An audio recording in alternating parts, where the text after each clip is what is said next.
આજના દિવસે સંકટ ચતુર્થીના શુભ અવસરે ગણપતિ મંદિરોમાં ભક્તોનો ઘોડાપુર જોવા મળ્યો।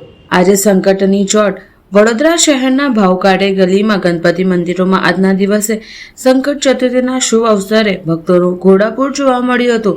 શહેરના તમામ મંદિરોમાં મોટી સંખ્યામાં ભક્તો દર્શન કરવા જોવા મળ્યા હતા। સંકટ ચતુર્થીના દિવસે ભગવાન શ્રી ગણેશની પૂજા અર્ચના કરવામાં આવે છે અને ઉપવાસ કરવામાં આવે છે, તેથી લઈને તમામ ભક્તોની મનોકામના પૂર્ણ થાય। 11/2024 ને સોમવારે સંકટ ચોથ છે। આ સંકટ ચોથ કારતક મહિનામાં આવે છે।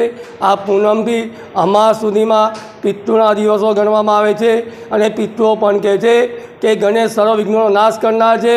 તેમજ આ પિતૃના માસમાં જે પણ ભક્ત ચારણબાજીને નારાયણ બલિ કરાવે છે, પૂજા અર્ચના કરે છે, એ વખતે ગણેશજીનું ધ્યાન પહેલાં ધરવામાં આવે છે।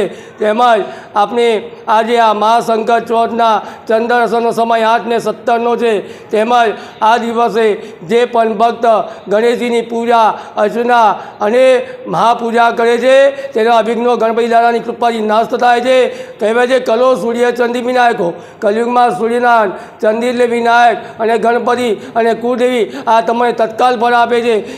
સિદ્ધિ વિનાયક મંદિર, ભાવકરણ ગલી, રાવપુરા, વડોદરા, પૂજારી શૈલેષ મહારાજ। જય ગણેશ।